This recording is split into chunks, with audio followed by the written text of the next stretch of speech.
Fala pessoal, no vídeo de hoje vamos resolver 4 questões sobre colonização do Brasil. Algumas delas relacionadas à União Ibérica, às invasões holandesas e, se der, até mesmo relacionado à Inquisição ou o trabalho do Tribunal Inquisitorial no Brasil. Sendo assim, vamos para o compartilhamento de tela. Vamos lá.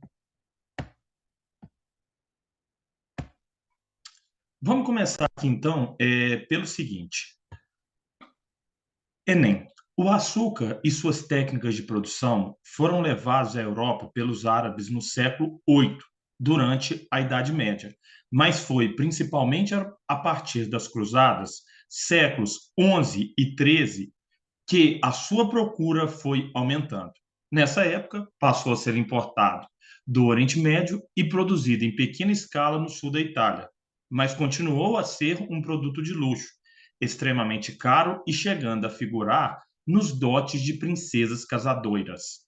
Considerando o conceito de antigo sistema colonial, o açúcar foi o produto escolhido por Portugal para dar início à colonização brasileira em virtude de: letra A, o lucro obtido com o seu comércio ser muito vantajoso; B, os árabes serem aliados históricos dos portugueses; C, a mão de obra necessária para o cultivo ser insuficiente; D, as feitorias africanas facilitarem a comercialização desse produto; letra E, os nativos da América dominarem uma técnica de cultivo semelhante. Então, nesse caso aqui, por que, né, o que o autor pede basicamente é o porquê que Portugal foi plantar açúcar no Brasil, escolheu justamente a cana-de-açúcar. Alguns motivos também devem ser ditos.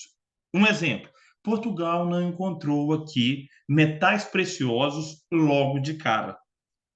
Sendo assim, para fazer a colonização brasileira ser viável, lucrativa, os portugueses então adotaram o plantio de cana-de-açúcar, pelos motivos mais simples possíveis: solo brasileiro, vantajoso, sobretudo do Nordeste; clima; a própria experiência que os portugueses tinham em plantar o açúcar na Ilha da Madeira; e o último fator aqui, o bom preço no próprio mercado europeu. Então, se não desse lucro, eles não plantariam.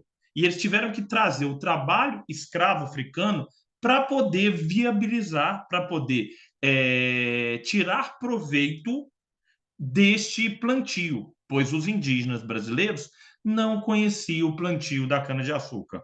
Eles conheciam outros plantios, mas não o da cana, tá bom? Então, a questão 1 aqui, letra A, o lucro obtido com o seu comércio ser muito vantajoso. Na 2, vamos a ela. Enem 2009. Quando tomaram a Bahia, promoveram também um bloqueio naval de Benguela e Luanda, na costa africana. Em 1637, Nassau enviou uma frota do Recife para capturar São Jorge da Mina, entreposto português do comércio de ouro e de escravos no litoral africano, atual Gana. Luanda, Benguela e São Tomé caíram nas mãos dos holandeses entre agosto e novembro de 1641. A captura dos dois polos da economia de plantações mostrava-se indispensável para o implemento da atividade açucareira.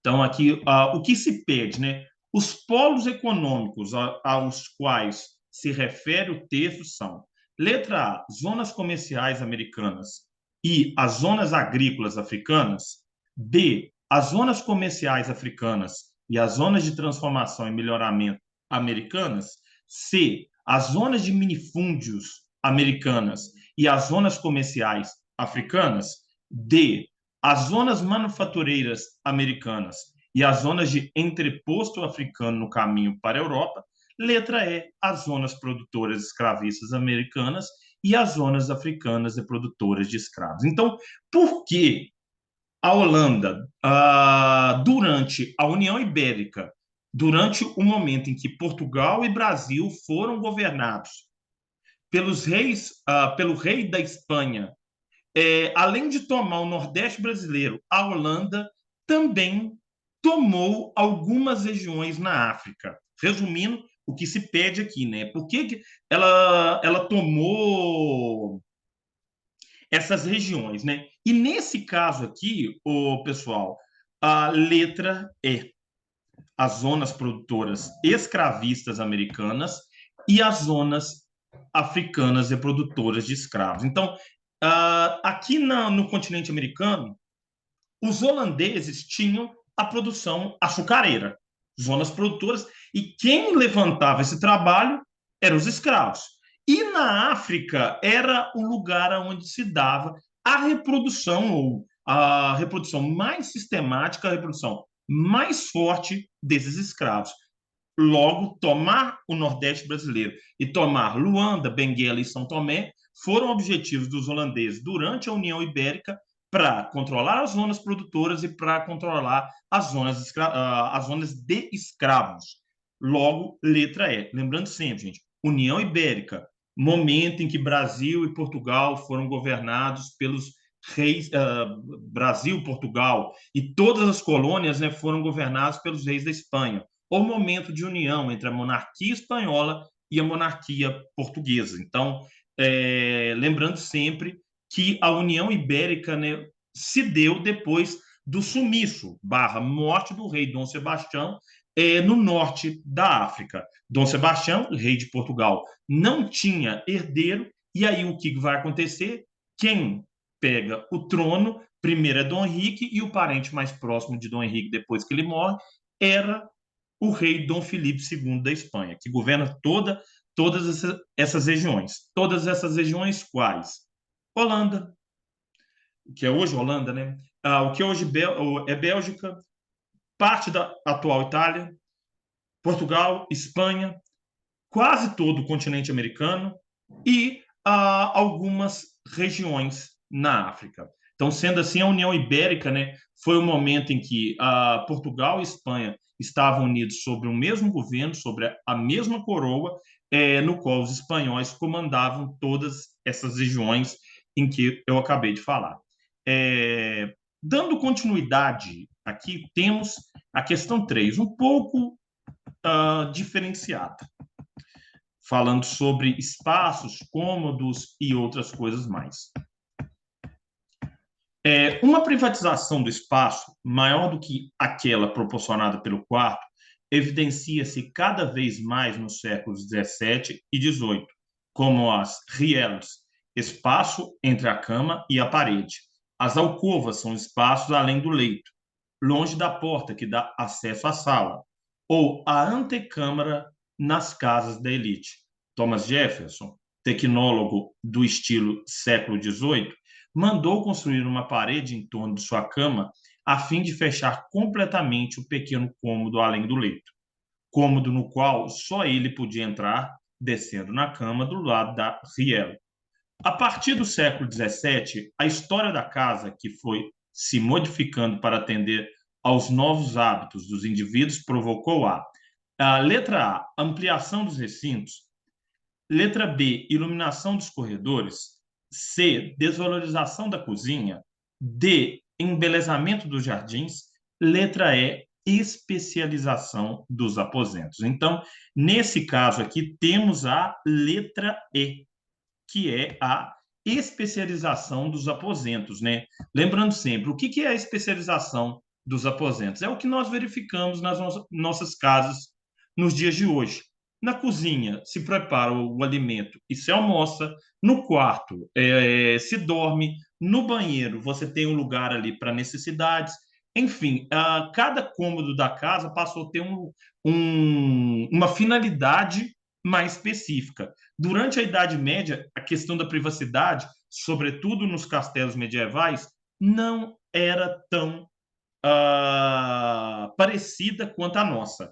Esse modo de nós organizarmos cômodos da casa, ele é típico ali da virada do século XVII para o XVIII, tá bom? Então, lembrando sempre, gente, deixe seu like, se inscreva, Estamos aqui com quase 300 inscritos, viu? Obrigado aí para quem já escreveu, sempre reforçando o pedido. E um outro ponto importante aqui também, antes de entrar na questão 4, pessoal, sobre a União Ibérica leva que os holandeses ocupem o Nordeste brasileiro. Eles tentam duas invasões.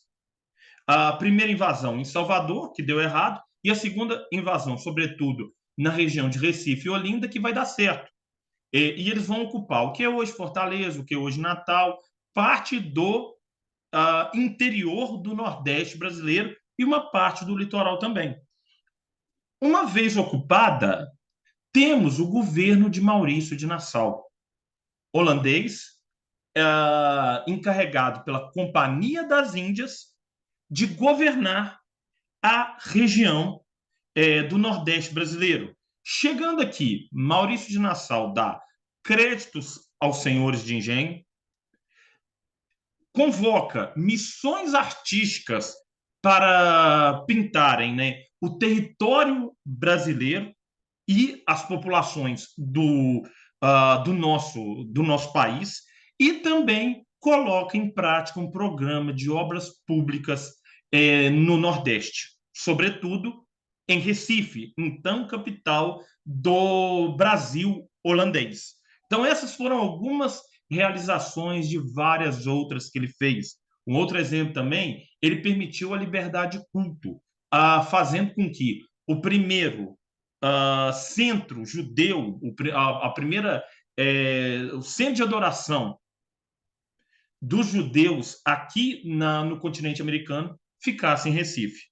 Depois, com o retorno dos portugueses, esses judeus fugiram para Nova Amsterdã, hoje Nova York. Então, é bem curioso nós falarmos sobre um pouco da religiosidade no Brasil, uma vez que ela influenciou e influencia na nossa história. Para continuarmos, para terminarmos aqui, temos então Enem. No final do século XVI, na Bahia, Guiomar de Oliveira denunciou Antônia Nóbrega à Inquisição. Segundo o depoimento, esta lhe dava uns pós, não sabe de quê, e outros pós de osso de finado, os quais pós ela, confessante, deu a beber em vinho ao dito seu marido para ser seu amigo e serem bem casados. E que todas essas coisas fez tendo-lhe dita a dita Antônia e ensinado que eram coisas diabólicas e que os diabos lhe ensinaram.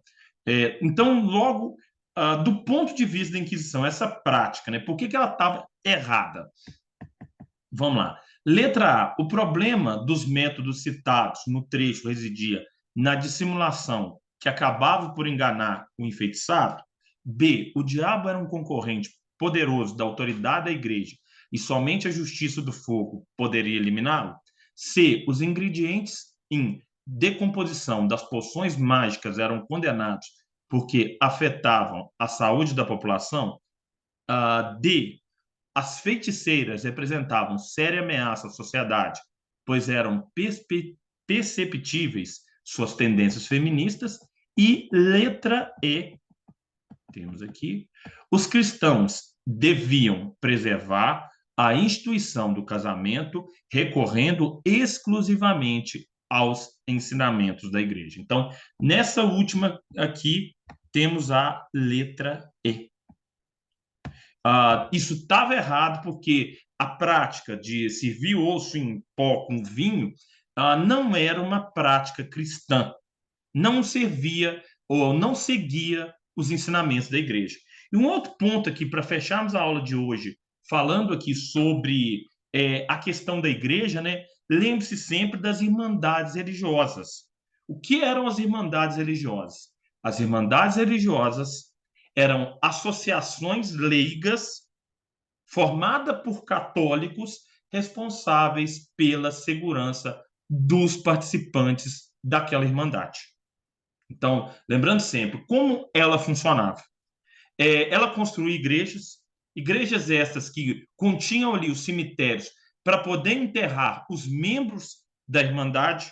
Por vezes, né, ela garantia ali pensões para os participantes da irmandade ou até mesmo, sobretudo, em irmandades negras, podendo comprar a carta de alforria de escravizados que faziam parte da mesma. Então, sendo assim, né, eram também órgãos extremamente importantes nesse Brasil colonial.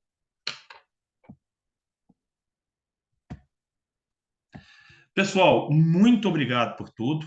Lembrando sempre, né, dúvidas e sugestões, vocês podem deixar aqui no comentário e até o próximo vídeo. Valeu!